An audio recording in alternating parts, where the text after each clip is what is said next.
नमस्कार मित्रांनो. ओशनिक इकॉनॉमिक्समध्ये आपलं स्वागत आहे. महाराष्ट्राची यशोगाथा या विशेष भागामध्ये आज आपण अशा व्यक्तिमत्वाबद्दल बोलत आहोत, ज्यानं महाराष्ट्राला खदखदून हसवले. महाराष्ट्राचे लाडके अष्टपैलू व्यक्तिमत्व म्हणून पु. ल. देशपांडे यांचा गौरव केला जातो. त्यांचं पूर्ण नाव पुरुषोत्तम लक्ष्मण देशपांडे आहे. आपल्या महाराष्ट्राच्या मातीने या देशाला भरभरून दिलं. यात महाराष्ट्राच्या मातीने अशी काही रत्न जन्माला दिली, ज्याची आठवण आजही काढली जाते व इथून पुढे 100 वर्ष देखील ती अजरामर राहील. आज आपण तुम्हाला अशा एका अवलियाबद्दल सांगणार आहोत, ज्याचं आयुष्य म्हणजे फक्त लोकांचं निखळ मनोरंजन करण्यातच गेलेलं आहे.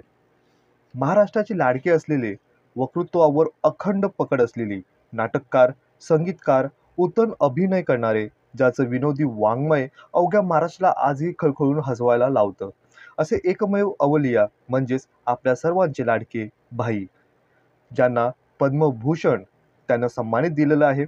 आपण पु. ल. देशपांडे यांच्याबाबत विस्ताराने आज त्यांच्या जीवनीबद्दल आपण विचार विनिमय करणार आहोत.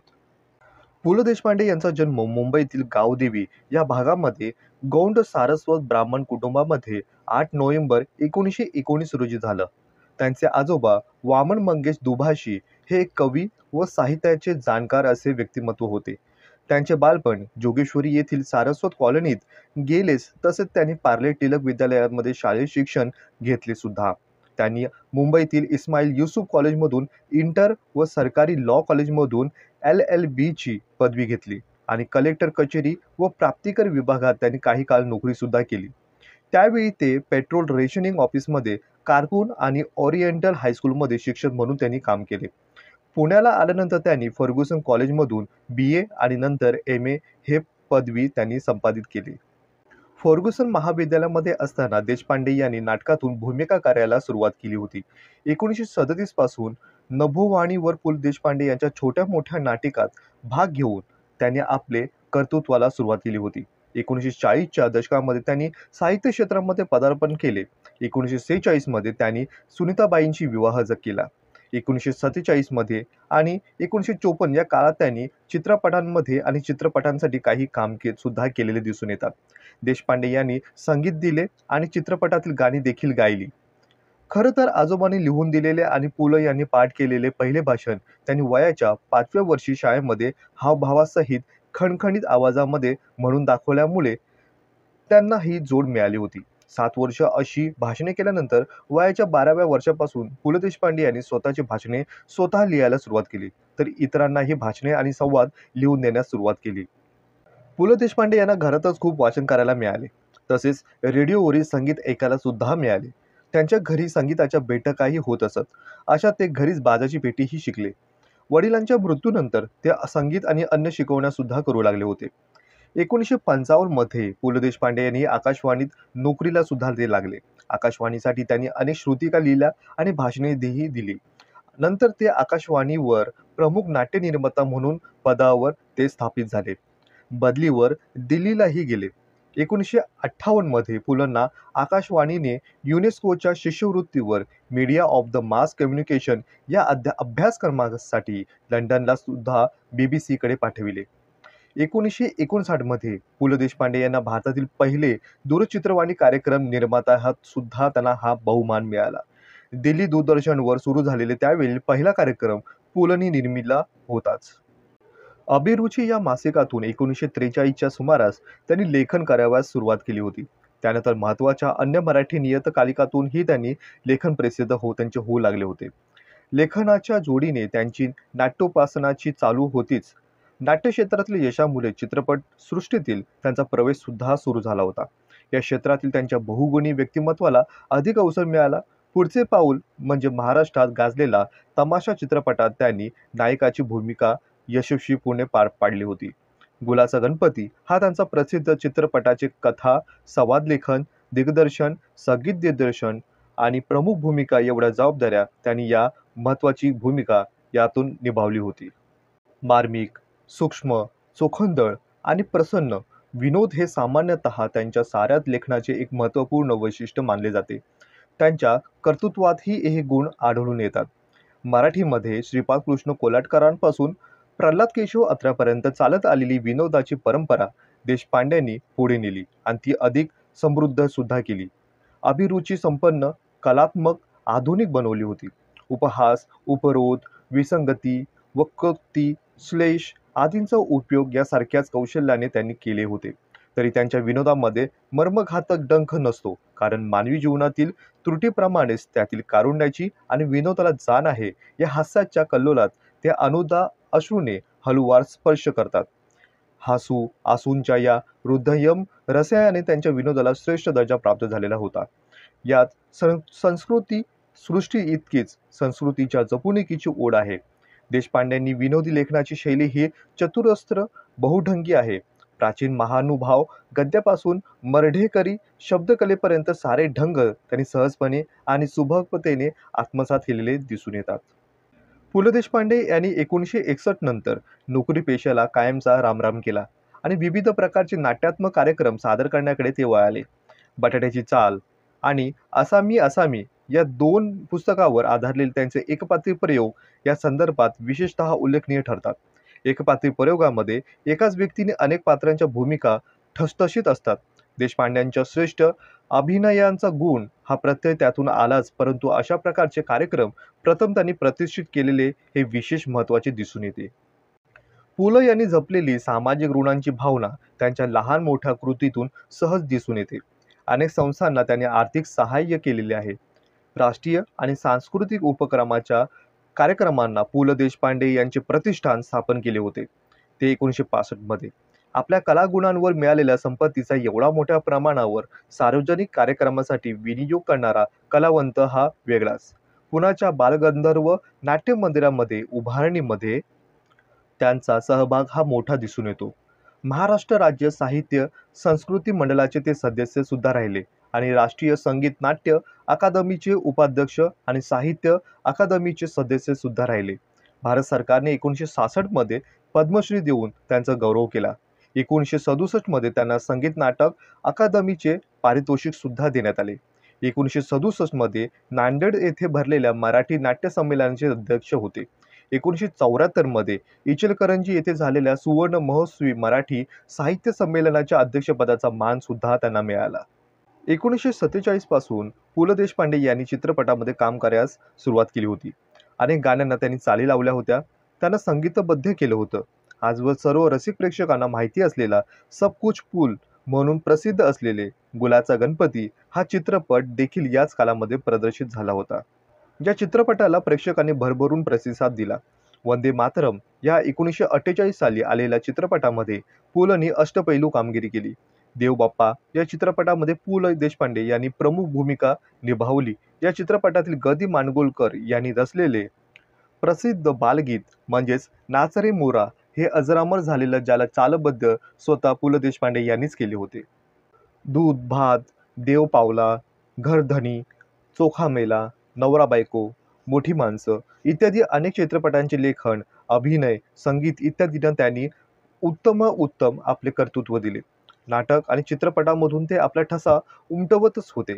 त्याचबरोबर नभोवाणी व दूरचित्रवाणी या प्रसार माध्यमावरील देखील त्यांनी स्वतःचे कौशल्य दाखवून दिले. 1955 साली ते ऑल इंडिया रेडिओमध्ये कामाला लागले होते. अनेक अफलातून भाषणे आणि सुप्रसिद्ध श्रुतिका त्यांनी ऑल इंडिया रेडिओवर दिल्या. 1957 साली त्यांनी प्रमुख नाट्य निर्माते म्हणून आकाशवाणीवरील बढती झाली होती आणि म्हणूनच त्यांना दिल्लीला जावे लागले होते. अनेक अफलातून भाषणे, सुप्रसिद्ध श्रुतिका त्यांनी ऑल इंडिया रेडिओवर दिल्या. 1957 साली त्यांनी प्रमुख नाट्य निर्माते म्हणून आकाशवाणीवर त्यांची वर्णी लागली आणि म्हणूनच त्यांना दिल्लीला जावे लागले होते. आपल्या पत्नीसह पु ल यांनी दिल्लीमध्ये गडकरी दर्शन हा कार्यक्रम सादर केला आणि तेथेच लोकप्रसिद्ध संपूर्ण महाराष्ट्राला आजी भावत असलेला बटाट्याची चाल या अजरामर कलाकृतीचा जन्म झाला. दूरदर्शनवरील पहिले प्रसारण म्हणजे भारताचे पहिले पंतप्रधान जवाहरलाल नेहरू यांची मुलाखतच होती आणि त्यांची मुलाखत घेणारे पु ल देशपांडे हे पहिले मुलाखतकार ठरले. ती फुलराणी, सुंदर मी होणार, असामी, 3 पैशाचा तमाशा, बटाट्याची चाल इत्यादी अनेक लोकनाट्य, विनोदी कथा याबरोबरच अपूर्वाई, जावे त्यांच्या देशा ही प्रवास वर्णने, 10 मी, अघळ पगल, आपुलकी, उरलं सुरलं, नसती उठाठेव, हसवणूक इत्यादी अनेक विषयावर लिहिलेली पुस्तके पु ल यांच्या उत्तम लेखनशैलीचा मूर्तिमंत उदाहरण देतात. वैयक्तिक आयुष्यामध्ये देखील पु ल देशपांडे अत्यंत साधेपणाने राहत असत. पु ल यांची पहिली पत्नी लग्नानंतर काही महिन्यातच वारली.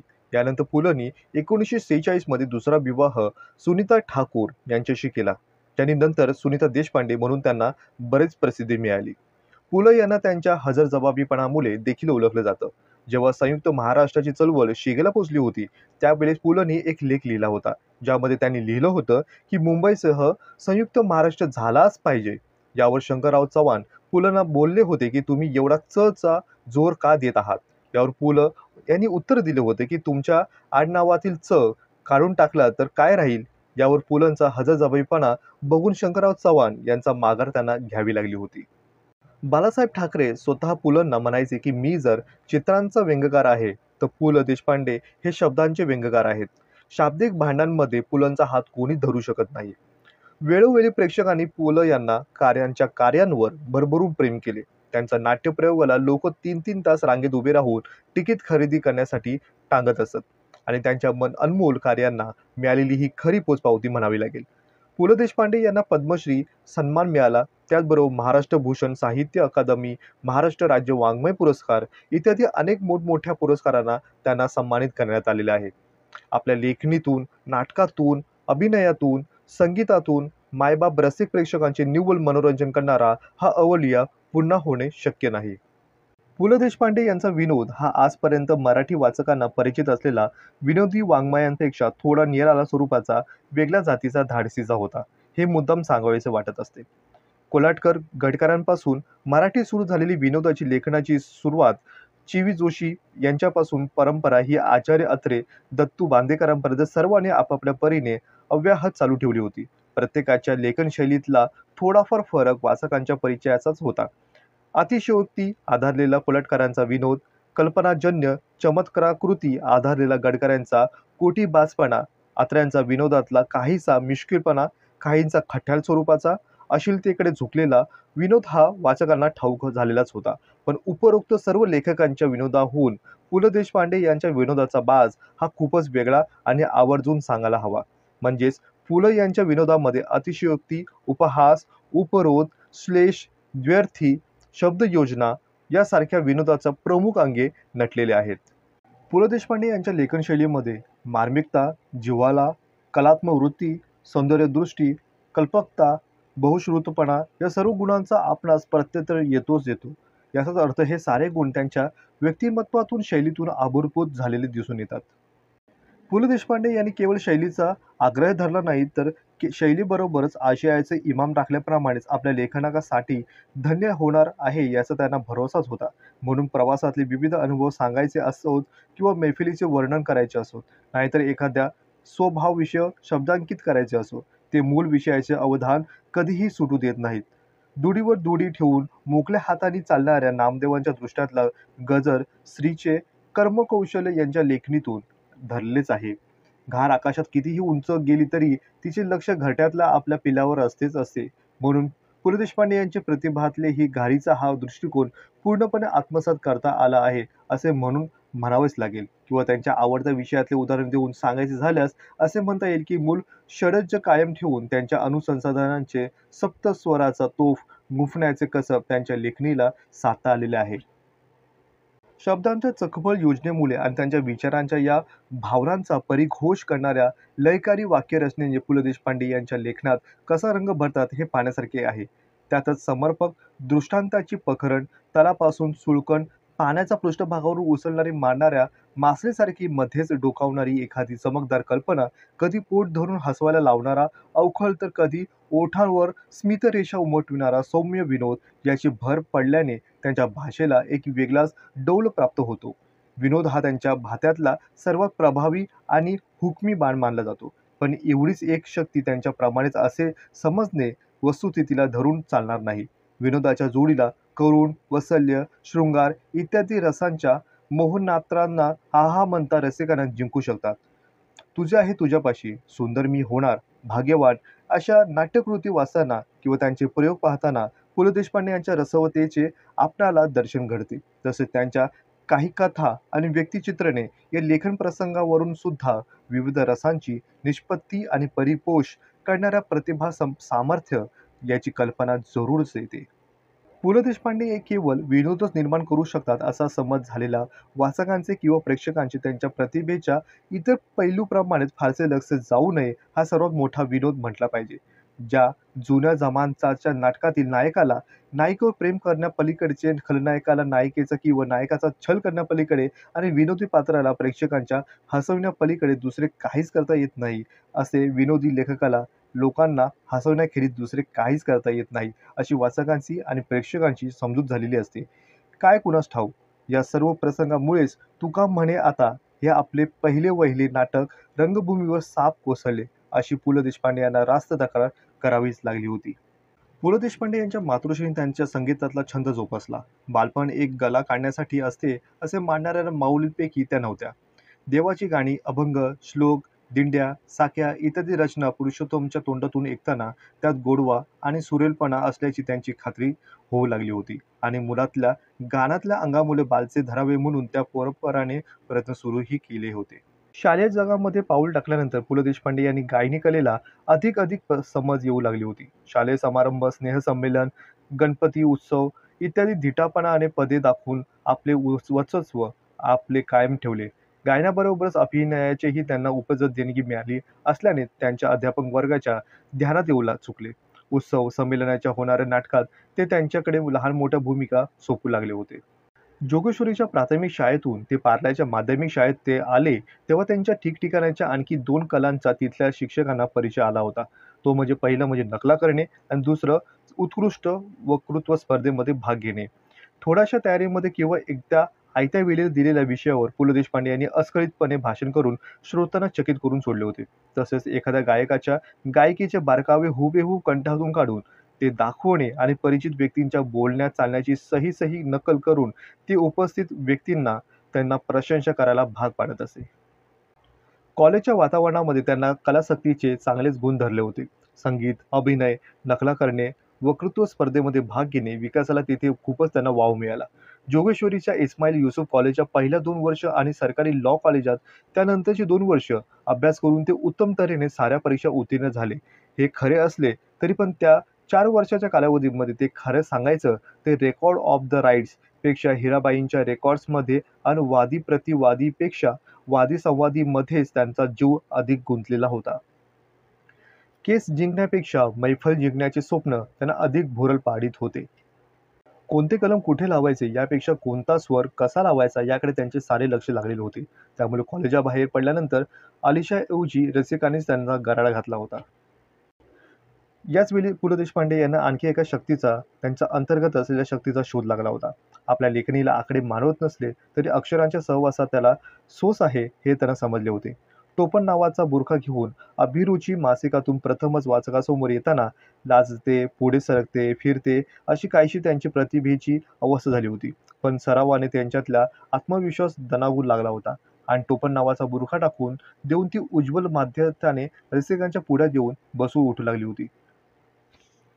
हे सर्व जरी खरे असले तरी पु ल देशपांडे यांना प्रकृतीला रुपेरी दुनिया मानवलीच नाही, त्यात मुळीच शंका नाही. खरे पाहता त्यांच्या कल्पनेला, अभिनय गुणांना आणि संगीतातल्या जाणकाराला त्यांनी क्षेत्रात खूपच वाव होता आणि तिथल्या 6-7 वर्षाच्या कालावधीत त्यांचे प्रत्ययही त्यांनी आणून दिले होते. दिग्दर्शन करणे, संगीत, पटकथा, संवादलेखन वगैरे सर्व आघाड्या एकाच वेळी सांभाळून चित्रपटसृष्टीतील कधी न होवो तो विक्रम त्यांनी प्रस्थापित केलेला होता. सब कुछ फूल हे सर्व बिरुद त्यांना सिनेशौकिकांनी बहाल केलेले होते. त्यांच्या या अनन्यसाधारण कर्तृत्वामुळेच ते त्यांना लाभले होते. निरनिराळ्या नियतकालिकातून येऊन गेलेल्या एकंदर 17 विनोदी लेखांचा खोगीर भरती हा संग्रह 1946 साली प्रसिद्ध झाला. त्यापूर्वी पु ल देशपांडे यांनी त्यांच्या नावावर तुका म्हणे आता हे फक्त एकच नाटक प्रसिद्ध झाले होते. त्यानंतर गेल्या 20 वर्षात नुसती उठाठेव, बटाट्याची चाल, गोलाबेरीज आणखी 3 लेखक विनोदी संग्रह प्रकाशित झाले होते. असामी हेही विनोदपूर्ण स्फुट लेखनाचे संकलन असलेले आणखी एक पुस्तक 1964 साली प्रसिद्ध झाले. 1946 ते 1966 सालापर्यंत 20 वर्षाच्या अवधीमध्ये पु ल देशपांडे यांच्या विनोद बुद्धीला कसकसा विकास होत गेला, या विनोदासाठी निवडलेल्या विषयात त्यांच्या मांडणीमध्ये कसकसे बदल होत गेले, त्याच्यामध्ये विविधता कशी येत गेली हे ठामपणे दिसून येते. खगोल भरतीच्या निमित्ताने सुरंगा सासवडकर या लेखातून गायिकेची रसग्रहण करण्याच्या निमित्ताने स्वतःच्या अलंकारित भाषेचे प्रदर्शन करून ना धड भाषाविलास ना धड संगीताचा आस्वाद अशा त्रिशंकूंच्या पदवीला पोचल्यानंतरच्या भूमीवर आणून सोडायला पु ल देशपांडे यांनी आतोनात प्रयत्न केलेले दिसून येते. मुंबईसारख्या बेसुमारपणे वाढत चाललेल्या लोकवस्तीच्या शहरामध्ये राहण्याच्या जागेचा प्रश्न कसा दिवसेंदिवस किती बिकट होत जातो हे न पेलणारी पगडी या लेखामध्ये पु ल देशपांडे यांनी खुमासदारपणे सांगितले आहे. अगणितपणे भाडेकरूंच्या वाट्याला येणारे नाना प्रकारचे भोग, भाडेकरूंना गरजूपणाचा गैरफायदा घेणाऱ्या घरमालकाचा बेदारकारपणा आणि लहरीपणा या साऱ्यांचे उत्तम चित्रण या लेखामध्ये दिसून येते. 1952 मध्ये म्हणजे कोगीर भरतीनंतर 6 वर्षांनी नुसती उठाठेव हा दुसरा विनोदी लेखन संग्रह पु ल देशपांडे यांचा प्रसिद्ध झाला. या लेख संग्रहातील संगीत, साहित्य, नाट्य याचबरोबर सामाजिक जीवनाच्या अनेक क्षेत्रातील अनिष्ट प्रथा, नकली, सुधारणा, दंभ वगैरे गोष्टीवर लेखकाने विनोदाचे हत्याराने उचलले आहे. समाज सुधारणेस अनुकूल असलेला प्रखर बुद्धिवाद आणि जुन्या निष्ठा, जुनी मूल्ये यांना जपणारी भावुकता यांचा समन्वय प्रस्तुत संग्रहातील लेखातही झालेला दिसून येतो. माझी काही पुस्तके या लेखामध्ये नवथर साहित्यकाच्या रेशमी चिमटे काढण्यात पु ल देशपांडे यांना चांगलेच यश मिळाले. साहित्यामध्ये नित्यंशः अत्यंत उपलब्ध होणाऱ्या नव्या नव्या पंथांच्या उपहास गर्भ शैलीमध्ये समाचार घेताना साहित्यातल्या प्रणालीमध्ये शिंप्यांनी रूढ झालेले फॅशन नव्हे तर तत्व हे न कळत वाचकांच्या मनावर ठसवितात. अंगुस्थान विद्यापीठ या लेखातील विनोदाचा मोर्चा कोणत्या विषयाला रुखाने पु ल यांनी बांधला असेल याचे शीर्षकावरून कल्पना येऊ शकते.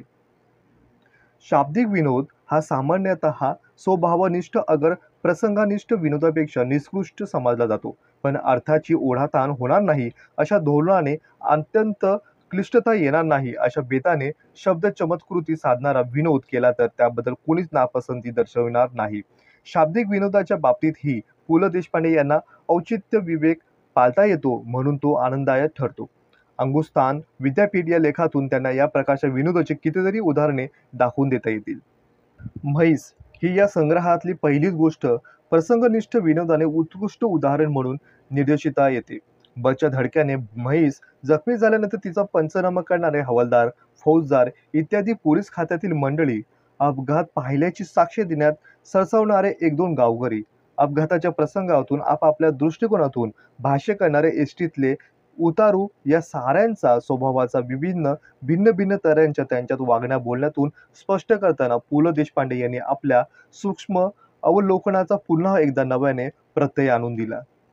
सर्दी हा लेख लघुनिबंधाच्या तोंडवळ्यावर गेलेला आहे. सर्दीमुळे लेखकाचे नाक चोंदळलेले असते, त्यामुळे त्यांची गंध संवेदना पार नष्ट झालेली असते.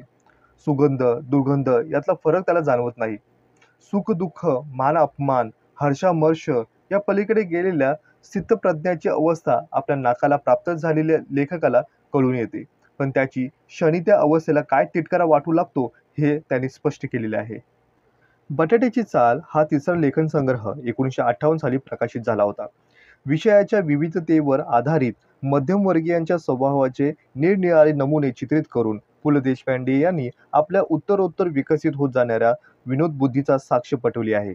बहुतेक लेखाची उभारणी बटाट्याच्या चालीतील रहिवाशांच्या स्वभाव वैशिष्ट्यावर आधारलेली आहे. हे सारे रहिवासी पांढरपेशा मध्यम वर्गातलेच, पण प्रत्येकाची आवड निवड वेगळी, बोलण्या चालण्याच्या तऱ्हाही वेगवेगळ्या, छंद वेगवेगळे असे असले तरी बटाट्याच्या चालीतले या 60ही बेराडा करून एकाच जीवनसूत्राचे एकत्र आणले होते.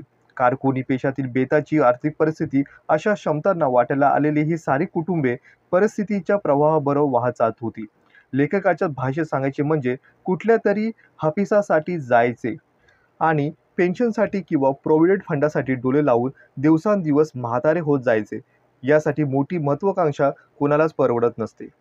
बटाट्याच्या चालीनंतर सुमारे 2 वर्षाच्या कालावधीतच गोलापिरीज हा चौथा विनोदी संग्रह पुलंचा प्रसिद्ध झाला.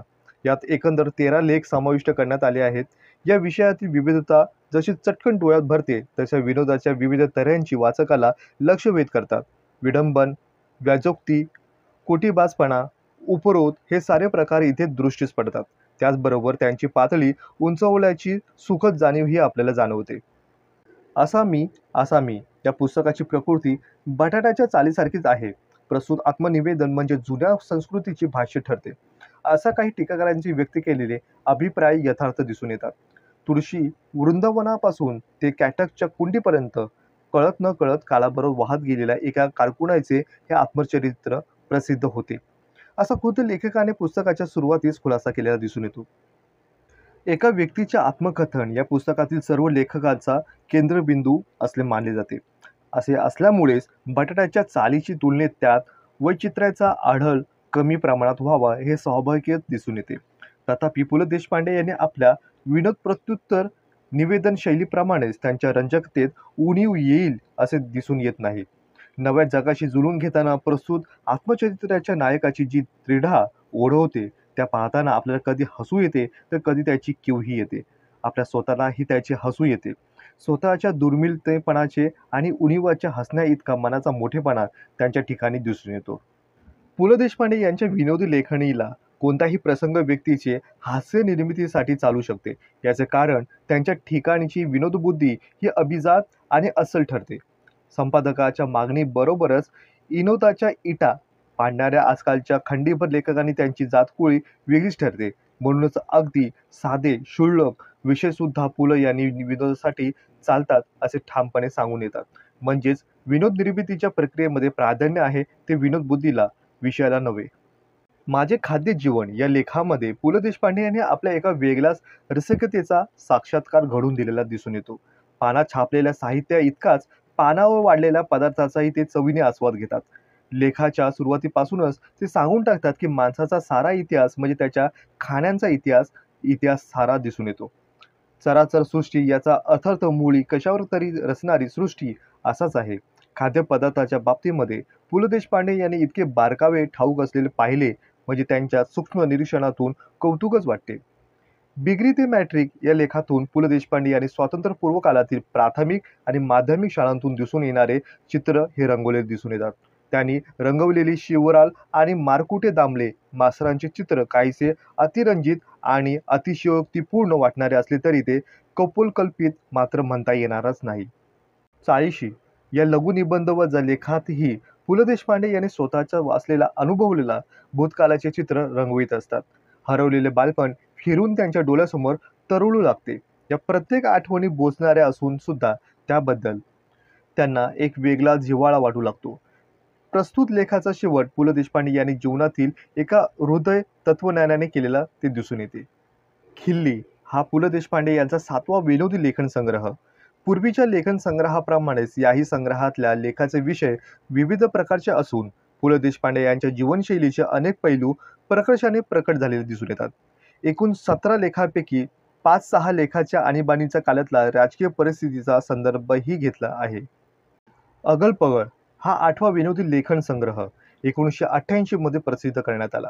यापूर्वी त्यांच्या विनोदी लेखन संग्रहात विनोदाचे जे पैलू प्रकट झाले होते ते सर्व याही संग्रहात व्यक्त झालेले दिसून येतात. किंबहुना असे म्हणावे लागेल की वय परत्वे त्यांचे लेखन अधिकाधिक प्रगल्भ होत चाललेले दिसून येते. 1999 साली प्रसिद्ध झालेला परचुंडी हा 11वा विनोदी लेखन संग्रह ठरतो आणि त्या पूर्वीच्या लेखन संग्रहाप्रमाणे याही संग्रहातले बहुतेक लेख आत्मपर स्वरूपाचेच आहेत. त्यांचा मध्यबिंदू पु. ल. देशपांडे हाच ठरतात. बालपणीचा काळ, सुखाचा आणि सुरुवातीचे दिवस, न मावळणारे दिवस वगैरे लेखनामध्ये त्यांनी पु. ल. यांनी आपले शैशवातले आणि काही कुमार अवस्थेतले अनुभव कथन केलेले आहेत. काही लेख पूर्वीच्या संग्रहातल्या लेखाप्रमाणेच लघुनिबंधाच्या स्वरूपात दिसून येतात. उरलं सुरलं हा विनोदी संग्रह 1999 साली प्रसिद्ध झाला. पूर्वीच्या 8ही लेखन संग्रहातली बहुतेक सर्व वैशिष्ट्ये या संग्रहातल्या लेखातही दिसून येतात. एकूण 18 लेख या समाविष्ट करण्यात आले असून 3 in 1 या छोटीशी एकांकिका ही दिसून येते. अवघ्या 3 मिनिटाच्या कालावधीच्या एकांकिकेसाठी कल्पिला असे म्हटले जाईल. प्रत्येकी 1 मिनिट याप्रमाणे 3 प्रवेशात किंवा 3 अंकात 3 प्रसंग दिसून येतात. 1994 साली मराठी वाङ्मयाचा गालीन इतिहास हे पुस्तक प्रकाशित करण्यात आले. पु. ल. देशपांडे यांनी आपले नित्याचे उपरोध उपहासाचे शस्त्र याही पुस्तकात वापरले दिसून येत असले तरी त्याचा उपहासाला अगर उपरोधाला कुचेष्टेचे अगर कुचाळीचे स्वरूप येणार नाही अशी पूर्वीप्रमाणेच येथेही त्यांनी दक्षता घेतलेली आहे. विनोदाच्या भरात कित्येक वेळा मोठ्या मोठ्या लेखकांनाही हा मोह आवरता आलेला नाही. विनोदाचे लक्ष असलेले झालेले व्यक्तिमत्वाच्या स्वभावातले आणि किंवा चरित्रातले उणे-दुणे शोधण्यात त्यांची बुद्धी खर्ची पडलेली दिसून येते. एका कोली याने ही जी कादंबरी आहे, ही कादंबरी बेस करते अर्नेस्ट हेमिंग्वे या युगप्रवर्तक कादंबरीकार म्हणून मान्यता पावलेले साहित्य विश्वातील कथावस्तू, निवेदन पद्धती, विषय या इत्यादी बाबतीत त्याने आमूलाग्र बदल घडवून आणलेले म्हणूनच दिसून येते. The Old Man and the Sea या कादंबरीमध्ये त्यांनी आपले सारे लेखन सामर्थ्य जणू काही पणालाच लावलेले होते, असा त्यांचा प्रत्यय येतोच. अशी ही वेगळ्या धाटाची चाकोरी बाहेरची कादंबरी पु. ल. देशपांडे यांनी भाषांतरणासाठी निवडली. याबद्दल त्यांचे द्यावे तितके धन्यवाद थोडेच मानावे लागेल. एका कोलियाने या बाबतीमध्ये पु. ल. देशपांडे यांनी मूळ कादंबरीचे शब्दशः भाषांतर करण्याचा प्रयत्न करून पाहिलेला दिसून येतो. या प्रयत्नामध्ये मूळ वाङ्मयी कृतीच्या सौंदर्याला ढल पोचलेला असा टीकाकारांचा आक्षेप त्यांनी घेतलेला दिसून येते. एनिथिंग कॅन हॅपन, काय वाटेल ते होईल या कादंबरीचा अनुवाद करताना पु. ल. देशपांडे यांनी शब्दशः भाषांतर करण्याचा भरीस पडलेले नाहीत. मूळ कादंबरीचा आशय कायम ठेवून स्वतःच्या विशिष्ट खेलकर शैलीने त्यांनी तो अनुवादित केलेला दिसून येतो. त्यामुळे व्याकरणविषयक प्रमादाचा आक्षेप या अनुवादाला कोणी चिकटविला नाही हे खरे असले तरी त्याची फारशी कोणी स्तुतीही केली नाही. उपेक्षांच्या अंधारातच तो राहिलेला हेही तितकेच खरे दिसून येते. सुप्रसिद्ध कादंबरीकार मनोहर मालगावकरांनी इंग्रजी कादंबरी कान्होजी आंग्रे 1986 साली प्रसिद्ध केली. तिचे मूळ इंग्रजी नाव कान्होजी आंग्रे, मराठा ॲडमिरल असे आहे. पु. ल. देशपांडे यांनी नुसते कान्होजी आंग्रे याचं नाव कादंबरीला प्रसिद्ध करून दिले. तसेच एरवी रंजकतेची स्वभावातच ओघ असलेल्या पु. ल. यांनी कादंबरीची वैचारिकता महत्त्वाची वाटावी हाही एक विशेष प्रस्तुत कादंबरीच्या भाषांतरणाच्या बाबतीत लक्षात ठेवण्याजोगा आहे. व्यक्तिचित्रण काय किंवा प्रवास वर्णन काय हे दोन्ही लेखन प्रकार मराठी वाङ्मयात आता चांगलेच उरलेले आहेत. प्रवास वर्णन म्हणजे पाहिलेल्या सणांची नुसती जंत्रिक या दृष्टिकोनातून आता मागे पडून ते एक सुंदर लेखन प्रकार आहे असे जाणीव दिवसेंदिवस लेखकांच्या ठिकाणी रुजत चाललेली आहे. लघुनिबंधाप्रमाणे प्रवास वर्णन यांनाही लेखकाच्या आविष्काराचा खूपच वाव आहे. काव्यात्मकता, चिंतनशीलता आणि विनोदवृत्ती याच्या समन्वयातून उत्कृष्ट निबंधाची लघुनिबंधाची निपज होत आहे असे सामान्यतः म्हटले जाते. उत्कृष्ट प्रवास वर्णन लिहिण्यासाठीच या 3 गुणांची नितांत आवश्यकता असते. पु. ल. देशपांडे यांच्या प्रतिभेवर या तिन्ही गुणांचा संस्कार झालेलेच आहे आणि ते असल्यामुळेच त्यांच्या प्रवास वर्णनाला ही वैशिष्ट्यपूर्ण प्राप्त झालेले आहे. त्यामध्ये अपूर्वाई, पूर्वरंग हे 2 ग्रंथ लिहून त्यांनी प्रवास वर्णनवर वाङ्मयाचे दालन समृद्ध आणि सुशोभित केलेले आहे, यात शंकाही नाही. अपूर्वाई इतकाच पूर्वरंग ही पु. ल. यांनी आपल्या रसिकसिद्ध प्रतीचे खुलवितात दिसून येते.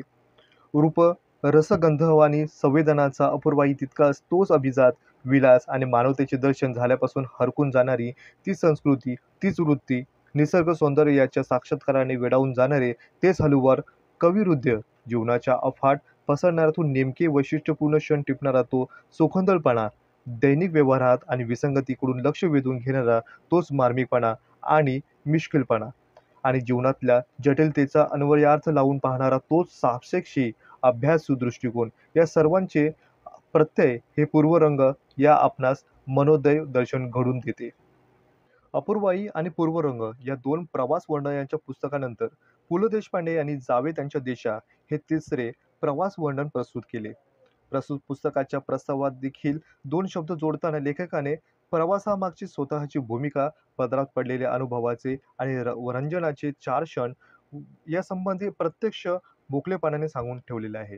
तुका म्हणे आता ही पु. ल. देशपांडे यांची पहिली वहिली नाट्यकृती. ती विनोदी असेल या कल्पनेने प्रेक्षकांनी तिच्याकडे पाहिले आणि त्यामुळे ती पडली असा त्यांनी दुसऱ्या एका पुस्तकाच्या छोट्याशा प्रस्ताविकात खुलासा केला. तसेच अंमलदार या नाटकाच्या प्रस्तावनेत ही तुका म्हणे आता या नाटकाचा मीच घेतलेला धसका अजून गेलेला नाही अशी त्यांनी दुसऱ्याच आपल्या अपयशाची कबुली सुद्धा दिलेली आहे. पु. ल. देशपांडे यांचे पहिले वहिले नाटक म्हणजे त्यांच्या नाट्यप्रतिमेला भविष्यकालीन विलासाची नांदीच ठरायला हवी. योग्य त्या संदर्भामध्ये तुकोबांच्या व इतर गौण पात्रांच्या तोंडी त्यांच्या अभंगातले काही चरण मधून मधून घालवण्यात पु. ल. देशपांडे यांनी औचित्यच दाखविलेले दिसून येते.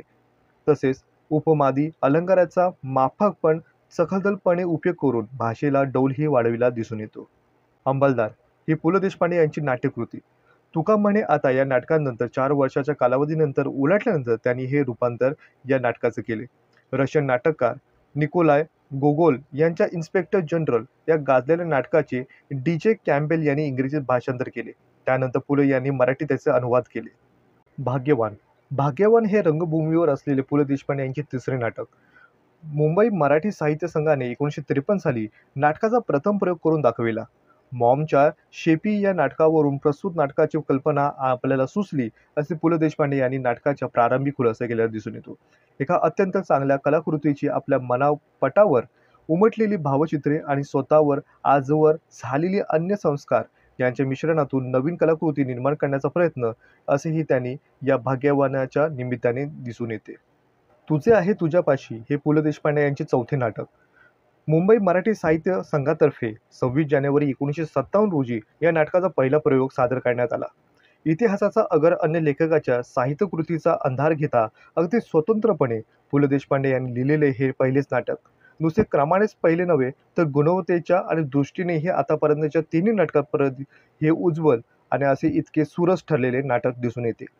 अनेक लहान मोठ्या नाटकातून भूमिका करताना नट या नात्याला मिळालेले अनुभव आणि 3 नाटके लिहून लेखक म्हणून प्रसिद्ध झालेले त्यांची तपश्चर्या तुझे आहे तुझ्यापाशी लिहिताना पु ल देशपांडे यांच्या पाठीशी उभी होती. चीज कितीही सुंदर बांधलेली असली तरी ती जाणकार गायकाच्या कंठातून तिची उपज झालेली तरच तिच्या श्रोत्यांच्या तिच्यातल्या स्वर सौंदर्याची प्रचिती येणारच. आणि नाटक हे वाङ्मय प्रकारही असाच आहे. तुझे आहे तुझ्यापाशीच्या यशामध्ये नटनटी, दिग्दर्शक, नेपथ्यकार इत्यादींचा आणि लेखका इतकाच महत्त्वाचा वाटा हे विसरून चालणार नाही. खुद्द पु ल देशपांडे यांनीच नाटकाच्या दिग्दर्शकाची बाजू सांभाळली असून लेखका इतकेच नाट्य निर्मितीच्या आणि बाबतीतल्या इतर अंगाकडेही त्यांनी कसोशीने लक्ष पुरविले दिसून येते. हे प्रयोग पाहताना जाणवल्यानुसार राहत नाही. तुझे आहे तुझ्यापाशीचे नंतर रंगभूमीवर आलेल्या बऱ्याच नाटकाची काकाजींच्या नाही तर आचार्यांच्या बोलण्या चालण्याची ढंग गिरवणारी पात्रे येऊ लागली होती. ही एक वैशिष्ट्यपूर्ण नाटकातल्या भूमिकेचे असामान्य यश आणि आगळे वैशिष्ट्य सिद्ध करणारी पुरेसे आहे. भाग्यवान आणि अंमलदार या नाटकाप्रमाणेच सुंदर मी होणार या नाटकाचा ही मूळ कल्पना पु ल देशपांडे यांनी दुसरीकडूनच घेतलेली आहे. ब्राउनिंग पती-पत्नीच्या इमॉर्टल लव्ह या ग्रंथचरित्र, व्हर्जिनिया वुल्फचे फ्लॅश हे पुस्तक आणि बॅरेट्स ऑफ द विपोल स्ट्रीट हे नाटक एवढ्या साहित्याच्या आधाराने प्रस्तुत नाटककृतीच्या उभारणी झाली असल्यानेच पु ल देशपांडे यांनी सुरुवातीला त्याचा खुलासा केला. बॅरेट्स ऑफ द विपोल स्ट्रीट या नाटकातली पात्रे जशीच्या तशी न घेता त्यांच्या जीवनातल्या काही रंगछटा तेवढा घेऊन त्यांना साह्याने सुंदर मी होणार या नाटकातल्या पात्रांचे चित्रण केले असेही पुढे त्यांनी आपले स्पष्टीकरण दिले.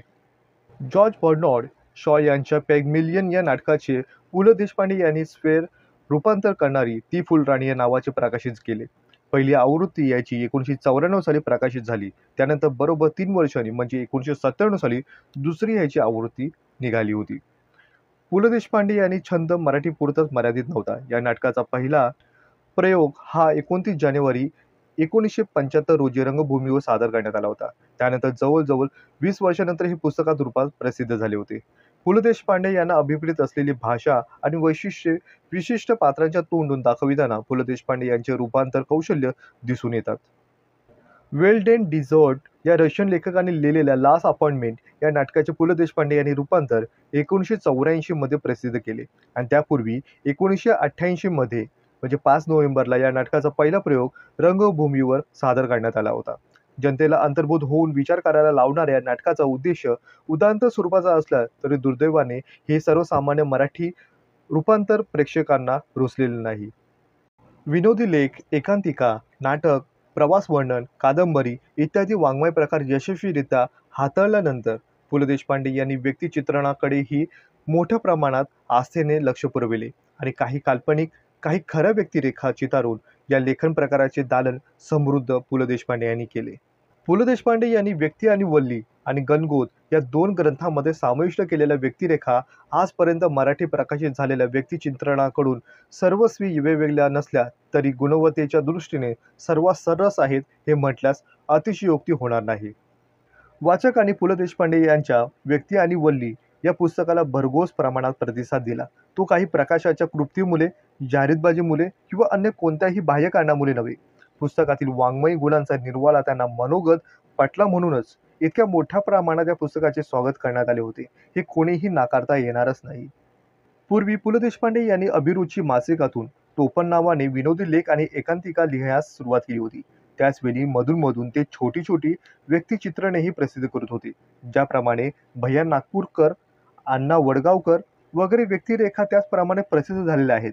पृथ्वी गोल आहे, नाटक कसे बसवतात, आणखी एकच प्याला, आठवणी, साहित्यिक आणि प्रामाणिक, माझे पाठ धरते वगैरे लेखकांनी अनेक एकांकिकातून पु ल देशपांडे यांच्या विनोद बुद्धीला आगले वेगळा जसा वाचकाचा चित्तावर ठसविला जातो, तसे व्यक्तिचित्रणाच्या आपल्या वैशिष्ट्यपूर्ण शैलीवर त्यांच्यावर छाप पाडलेली दिसून येते. त्या व्यक्तिचित्रातून पु ल देशपांडे यांच्या विनोद बुद्धीला त्यांच्या आढळतर वेगळेपण दिसून येतो. शिवाय वर्ण व्यक्तीकडे पाहण्याचा त्यांचा जिव्हाळ्याचा दृष्टिकोन, मानवी स्वभावातील विविधता आणि वैचित्र्य यांचे दर्शन घडविणारे त्यांचा सूक्ष्म निरीक्षण शक्ती, वर्णन शैलीतील मार्मिकता या गुणांचा सुखद प्रत्यय येताना दिसून येतो. व्यक्ती आणि वल्ली एकूण 18 लेख समाविष्ट करण्यात आलेले असून ही सारी व्यक्तिचित्रे काल्पनिक असली तरी संभाव्य कोठीतली नाहीत.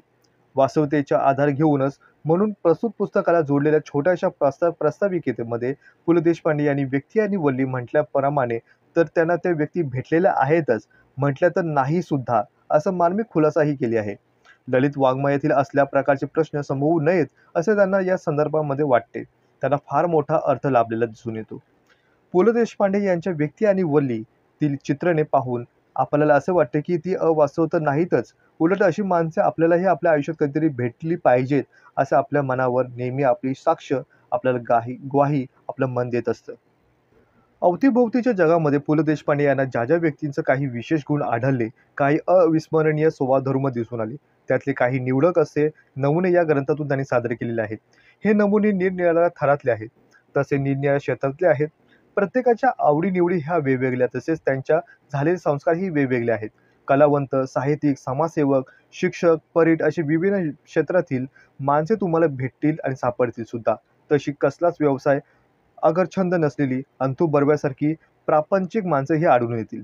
भाबडा नारायण आणि एसाल बबडू, ध्येयनिष्ठ हरितत्या आणि कसलेच ध्येय नसलेला गजाखोत अशी विविध प्रतिकृती ही विविध प्रकारची गुणांनी सजलेले माणसे इथे एकत्र आलेली दिसून येतात. व्यक्ती आणि वल्लीमध्ये नारायणरावाची भाबडी आणि कष्टाळू सरळ मनाची व्यक्तिरेखा उभी करून पु ल देशपांडे यांनी व्यक्तिचित्रणाचा उत्कृष्ट नमुना वाचकांसमोर ठेवलेला दिसून येतो. हरितत्या ही संग्रहातील दुसरी व्यक्तिरेखा. इतिहासाशी संपूर्ण समरस झालेल्या मनाने सदैव भूतकाळात वावरणाऱ्या शिवबा, रामदास, जनकोजी शिंदे, शेलार मामा, तानाजी या गोष्टी लहान लहान मुलांना सुद्धा सांगून त्यांनी आपले आदर्श कोला मनावर ठसवणाऱ्या एका ध्येयवेड्या म्हाताऱ्याचे शब्द चित्रित व्यक्ती आणि वल्लीमध्ये केलेले दिसून येते. नामोपरीत ही शब्दचित्रणासाठी पु ल देशपांडे यांनी निवडलेली तिसरी व्यक्तिरेखा. दुसऱ्याचे कपडे धुवायला आणल्यावर स्वतःचे काही दिवस वापरण्यात त्याला काहीच दिक्कत वाटत नाही. चोरीची सायकल खरीदल्यामुळे सांगताना तो कचरत नाही. अचूक अमुक ठिकाणाच्या हातभट्टीचा आपणही झोकत असतो हे राज सोरसपणे कबूल करताना त्याच्या चर्चेवर शिरमदीवपणावर भाव उमटतच नाही. असा निसंदेह बेडर मनाचा हा नामोपरीत वाचकासमोर उभा करताना पु ल देशपांडे यांनी त्यांच्या व्यक्तिमत्वाचे काही विलोभनीय विशेषही जिव्हाळ्याचे टिपलेले आहेत. सदैव कपड्याच्या जगात वावरताना इतका नागवा माणूस माझ्या पाहण्यात नाही, असे नामूबद्दलचे आपले मत जाहीर करताना प्रसिद्ध करताना त्यांच्यातला माणुसकीची कण ही कौशल्याने टिपताना पु ल देशपांडे दिसत असतात. बबडूचा नमुना ही जवळजवळ याच जातीचा. नमुना स्वभाव एसाल खरा असला तरी त्याचा धंदा हा तरी शहान जोगेपणाचा दिसतो. पण बबडूच्या मनाची ठेवण जशी बिछूट तसा त्यांचा धंदाही फटीलपणाचा साजेसा दिसून येतो. खिसे कापण्याचा आणि हातभट्टीच्या धंद्यावर गबर होण्याचा त्याला कसलीच तमा वाटत नाही. सखाराम गटणे हा तसाच व्यक्तिमत्व दिसून येतो. वयाची विशी न ओलांडलेला हा पोरसवदापणा, कमालीचा पापभिरू, विनयशील आणि अध्याधारक वृत्तीचा व्यक्तिमत्व, मोठ्यांचे अनुकरण करण्याचा त्याचा उपदेश, शिरोधार्य आणि मांडण्याचा त्याचा एकमेव आवडता छंद असतो. जीवन म्हणजे एखाद्या स्वच्छंदपणे धावणाऱ्या झऱ्यासारखे आहे आणि त्याला वाटतच नाही हे एखादं बंदिस्त नीटनेटक्या पठ्यांचे कवर घातलेल्या छापील ग्रंथाप्रमाणे आहे, अशी का कुणास ठाऊक त्याने आपल्या मनाची धारणाच केलेली दिसून येते आणि त्याचं व्यक्तिमत्व या पुस्तकातून वेगळेच प्रकारे मांडण्यात आलेले आहे. सखाराम घटनेच्या मनगटाला चिमटा घेतला तर त्यातून रक्ताऐवजी शाईच बाहेर येईल असे वाटण्याऐवजी त्यांच्या जगण्यातल्या छापील अवकाला ते दिसून येते. ही अवकला पालटली पाहिजे आणि घटनेला खऱ्याखुऱ्या अर्थाने जीवनातील जगता आले पाहिजे. स्वतःच्या बुद्धीच्या जीवनाचा अर्थ लावण्यासाठी त्याला समज आलेली पाहिजे, असं लेखकाला तीव्रतेने वाटते. त्याच्या वडिलांही त्यांची तेवढी तीव्र इच्छा आहे, असे स्पष्टपणे या त्याच्या व्यक्तिमत्वातून दिसून येते. बोलटल्या लेखातून एका दुर्दैवी नटाची शोकांतिका पु ल देशपांडे यांनी रेखाटली आहे. सहृदयता आणि उपरोध याच्या मनोहर मिलाफामुळे सदरहू शोकांतिका विशेष वाचनीय झालेली दिसून येते. 50-60 वर्षापूर्वी वयाच्या 7व्या-8व्या वर्षी नाटक कंपनीमध्ये केवळ पोट भरण्याच्या माफक महत्वाकांक्षेने घरातून पळून गेलेल्या आणि पुढे नट म्हणून थोडेफार नाव कमवलेल्या अनेक नटांचे प्रतिनिधित्व वाटावा असा जनार्दन नारो शिंगणापूरकर पु ल देशपांडे यांनी कौशल्याने आपल्या पुढे उभा केलेला दिसून येतो. नाताकामात हे प्रणयाने पेटलेले धुंद झालेल्या एका कलंदर युवकाचे व्यक्तिचित्रण पु ल देशपांडे यांनी आपल्या कथेमध्ये केलेले दिसून येते. कुणाला राजकारणामध्ये पडण्याची हौस असते, कुणाला निवडणुकीमध्ये पडतात, तर कुणाला तिसऱ्यांच्या भांडणामध्ये पडण्याची सवय लागलेली असते. नाताकामातला सुंदर सुंदर मुलीच्या प्रेमामध्ये पडण्याची सवय लागलेली आहे. लावण्यवतीच्या मादक कटाक्षाने तो बेजार झालेला दिसून येतो. विधात्याने हृदय नावाची वस्तू त्याच्या हवालीच केली आहे. जणू काही याच व्यक्तिमत्व या पु ल देशपांडे यांनी आपल्या लाडक्या मित्राच्या रूपात ह्या कथेमध्ये मांडलेले दिसून येते. गजा खोत, अण्णा वडगावकर, परोपकारी गंपू, चितळे मास्तर, लखू बिरबूट, बापू काणे, अंतू बर्वा ही व्यक्तिचित्रणे यात ही कारणाने आपापल्या परीने वैशिष्ट्यपूर्ण दिसून येतात. कोणी सरळ स्वभावाचे, कोणी भाबडेपणामुळे, कोणी परोपकारी वृत्तीने, तर कोणी इर्साल खवचटपणामुळे तर वाचकाच्या सदैव स्मरणात राहतील. त्यातल्या त्यात अंतू बर्वा ही कोकणी मनुष्याच्या स्वभावाला अस्सल काळा मोठा चविष्ट गुणकारी उतरलेला दिसून येतोच. गणगोत या पु ल देशपांडे यांच्या दुसऱ्या व्यक्तिचित्रणावर आधारित ग्रंथाचा विचार करताना हे सत्य अधिक प्रकर्षाने जाणवते. या ग्रंथामध्ये एकंदर 16 व्यक्तिरेखा समाविष्ट झालेल्या आहेत. व्यक्ती आणि वल्ली यातली माणसे काल्पनिक नसली तरी त्यांचे नावे गावे पु ल देशपांडे यांनी बदलून टाकलेली दिसून येतात. थोडेफार कल्पनेने रंगवूनही ते चित्रित केलेले दिसून येते, पण येथे तसा प्रकार नाही. या ग्रंथातली एकूण एक व्यक्तिरेखा ही संपूर्णपणे वास्तवाच्या रंगाने रंगून गेलेली आहे. यातील व्यक्तिरेखांमध्ये व्यक्ती आणि वल्ली त्याचप्रमाणे खूप विविधता दिसून येते. त्यांचे चरित्र, संगीतावर प्रेम करणारे नाटकातले उपासक, इतिहासातले धडे घेऊन जन्माला आलेले तत्त्वज्ञ, साहित्यिक यांच्याप्रमाणेच काही सामान्य व्यक्तीच्या चित्रणेही पु ल देशपांडे यांनी रेखाटलेले दिसून येते. पुस्तक प्रकाशन, गिरणीतल्या कारकून, पुस्तक विक्रेता, थिएटरचा मालक, रंगपटाची व्यवस्था पाहणारा या व्यक्तीच्या ठिकठिकाणी असा कोणताही सामान्य गुण दिसणार नाही. पण पु ल देशपांडे यांच्या प्रतिभेला त्यांच्यातली असामान्य तत्व दिसल्यानुसार राहत नाही. रामू भैया दाथे या लेखातून पु ल देशपांडे यांच्या भाषाशैलीचा आणखी एक वेगळाच पैलू आपणास दृष्टीस येतो. मध्य भारतात बोलल्या जाणाऱ्या उर्दू मिश्रित मराठीच्या ढंगाने पु ल देशपांडे यांनी रामू भैयाच्या रसिकतेचे, त्यांच्या शोषाचे आणि खानदानी पद्धतीच्या विलासी राहणीचे वर्णन केलेले दिसून येते. आपुलकी व दाद या 2 पुस्तकाप्रमाणेच मैत्र मध्येही पुलंनी आपल्या सुहृदविषयी जिव्हाळ्याचे लिहिले दिसून येते. या पुस्तकाची पहिली आवृत्ती मौज प्रकाशे 1989 साली प्रसिद्ध करण्यात आली. एकूण 17 व्यक्तिरेखांचा समावेश या पुस्तकामध्ये झालेला असून कवी, गायक, मित्र, काही अन्य क्षेत्रातल्या व्यक्तींचा यात समावेश करण्यात आला आहे. त्यातल्या त्यात काही व्यक्तिरेखांचा रूपरेषा देण्याचाही यात मोह आवरत नाही.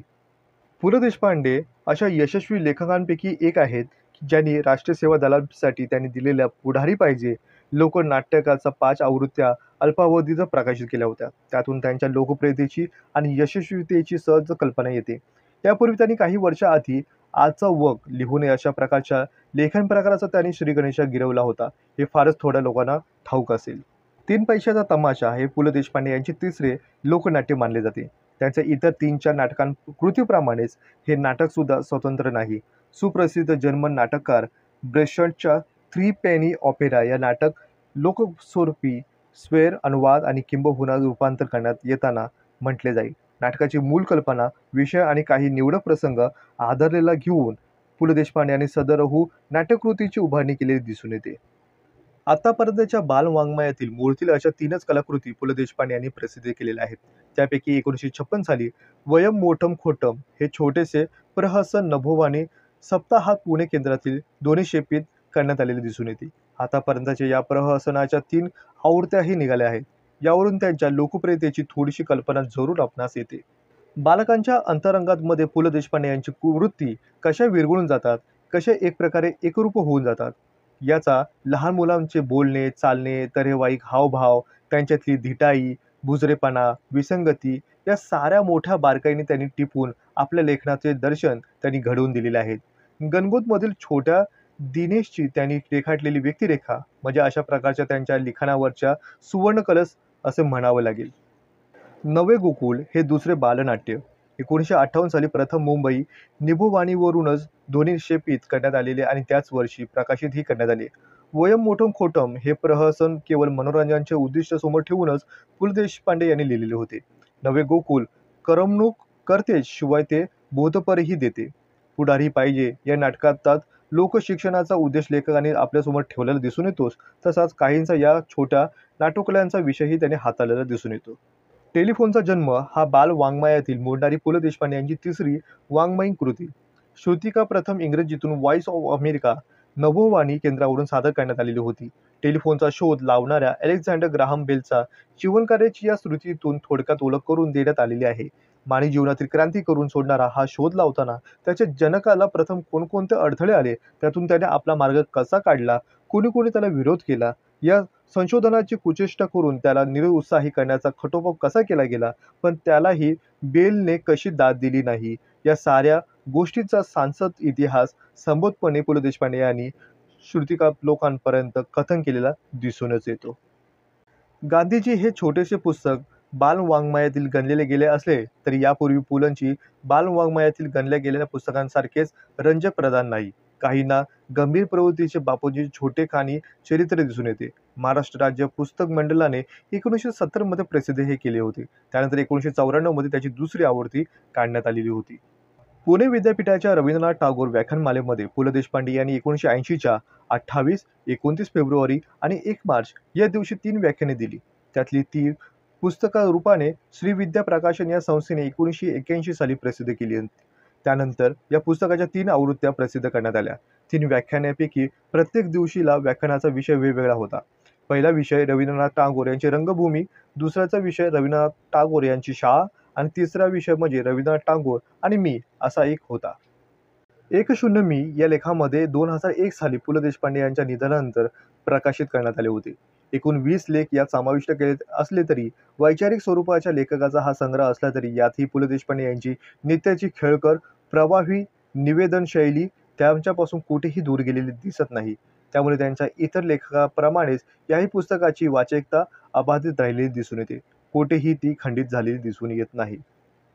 पु. ल. देशपांडे यांच्या घरी लक्ष्मी पाणी भरते आणि सरस्वती भांडी घासते असं बाळासाहेब ठाकरे असे म्हणाले होते. आपल्या लेखणीतून, नाटकातून, अभिनयातून आणि संगीतातून मायबाप रसिक प्रेक्षकांचे निव्वळ मनोरंजन करणारा हा असा अवलिया होणे पुन्हा या दुनियेमध्ये शक्य नाही. आणि असं हे धगधगते वादळ 12 जून 2000 साली कायमचं शांत झालं. 16 जून 2002 रोजी पु. ल. देशपांडे यांच्या दुसऱ्या पुण्यतिथीनिमित्त पोस्ट विभागाने संत तुकाराम यांच्या तुका म्हणे या नाटकातील एक पात्र त्यांच्या प्रतिकात्मक पेन आणि तानपुरा याच्या रूपामध्ये त्यांचे पोर्ट्रेट आणि स्केच असलेले एक अस्मरणीय तिकीट जारी केले. त्यांचे योगदान हे साहित्य आणि संगीतातील योगदानामुळेच हे तिकीट जारी करण्यात आले होते. पु. ल. देशपांडे यांनी त्यांच्या जीवनावरील माहितीपटामध्ये एकदा सांगितलं होतं की मी जेव्हा मरून स्वर्गात जाईल आणि देव मला विचारेन तुला पृथ्वी लोकामध्ये पाठवून तू लोकांना काय दिले, तेव्हा मी देवाला उत्तर देईन की मी लोकांना काय दिले याचा हिशोब मी कधी ठेवला नाही, पण मला जे लोकांनी प्रेम आणि त्यांचे हास्य दिले ते तुम्हा देवांनाही मिळणार नाही. अशा प्रकारे महाराष्ट्राचे लाडके प्रतिभावंत व्यक्तिमत्व, अष्टपैलू अशा व्यक्तिमत्वाचा वक्तृत्वाचा उत्तम पकड असलेले नाटककार, संगीतकार, उत्तम अभिनय करणारे, विनोदी वाङ्मयाचा अधिष्ठान असणारे, अशा महाराष्ट्राला आजही खळखळून हसायला भाग पाडणारे असे एकमेव एक व्यक्तिमत्व, एक अवलिया, आपले सर्वांचे लाडके भाई म्हणजेच पु. ल. देशपांडे आज आपल्यात नाहीत. मात्र त्यांचे लिखाण केलेले वाङ्मय हे त्या निमित्ताने आपल्यात सदैव जिवंत राहतील. आजच्या या व्हिडिओच्या माध्यमातून पु. ल. देशपांडे यांच्या जीवनामध्ये आलेले चढ-उतार, त्यांनी पाहिलेले यश, त्यांनी केलेले अथांग परिश्रम याची आपण शाश्वती घेतली. आजच्या भागामध्ये इतकंच. भेटूया पुढील भागामध्ये एक नवीन विषयासह. तोपर्यंत धन्यवाद.